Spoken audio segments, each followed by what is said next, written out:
closely at the textures in this image, the fine hairs on the puppy's coat, and the sharp reflections bouncing off the wet asphalt. For a machine, turning this frozen, two-dimensional grid of pixels into a moving video is an incredibly difficult math problem. If you feed this into an early video generation model, the illusion breaks down immediately. As the dog takes a step, its face melts into the storefront, and the concrete behaves like a liquid.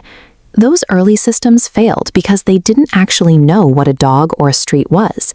They treated everything in the frame uniformly, making statistical guesses about what color the next pixel should be, without understanding the physical environment.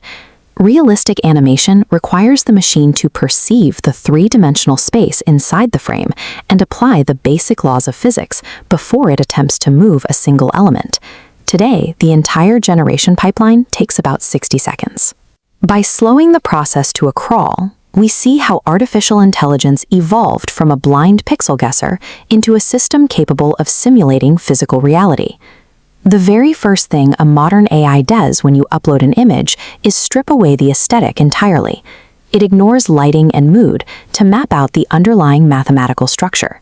It starts with object detection.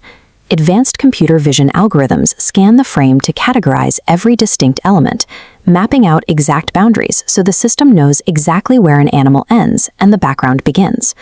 Once the objects are isolated, the AI creates a depth map. It translates that flat, two-dimensional picture into a 3D topographical map, pulling the environment deep into the background and pushing the main subject into the foreground. Next, the system calculates motion potential. It analyzes those categorized materials to determine which parts are rigid, like concrete, and which are inherently flexible, like fur blowing in the wind. Knowing exactly what an object is made of and precisely where it sits on the z-axis is the absolute prerequisite. Without this spatial understanding, realistic animation is impossible. With the environment mapped, the system enters the motion planning phase. This is where physical forces are introduced into our new 3D space. The AI calculates specific motion trajectories based on real-world physics. It analyzes momentum and physical limits to predict how an object should naturally travel through the frame. But this introduces a massive calculation problem. If a user tries to drag a subject forward while simultaneously telling the camera to pan left, the instructions clash. The system gets confused, and the background often slides away in the wrong direction. To solve this, frameworks like I2V control act as a traffic director, explicitly isolating variables like camera movement and object dragging. By isolating these signals, you can apply a motion brush, animating only specific pixels while keeping the environment perfectly anchored. With the elements separated, rigid body physics simulations take over. The AI ensures that gravity pulls falling objects downward at the correct speed, and momentum carries moving objects forward accurately. Enforcing these rigid body rules stops the AI from behaving like a wet painting. Instead, it is forced to obey the absolute laws of a physical, structured world. All of this analysis leads to the frame generation phase.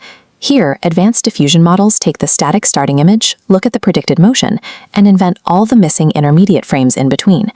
To pull this off, modern models use motion-adaptive temporal attention. This means the AI selectively focuses its computing power depending on the motion intensity. It spends fewer resources on a static lighthouse and concentrates processing power on the complex fluid dynamics of ocean waves crashing against the rocks. By selectively directing its attention, the model preserves temporal coherence, stabilizing the geometry from frame to frame to reduce the flickering and warping seen in earlier models. When the entire pipeline works together, we get results like this. The physics engine accurately calculates the tire rotation, the depth map places the car firmly on the ground, and the motion trajectory throws the mud and water directly toward the lens. This native understanding of depth and lens physics shifts the human role from prompter to director. The most crucial workflow technique you can adopt is separation.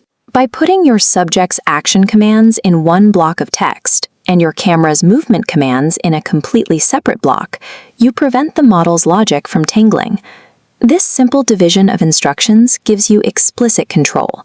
You can execute a slow dolly in, an orbit, or a rapid pan, all without accidentally distorting your subject or melting the background. Directing how the camera moves through space is what stops a clip from looking generated and starts making it look made. By separating subject and motion, you can unlock the camera and direct with intent.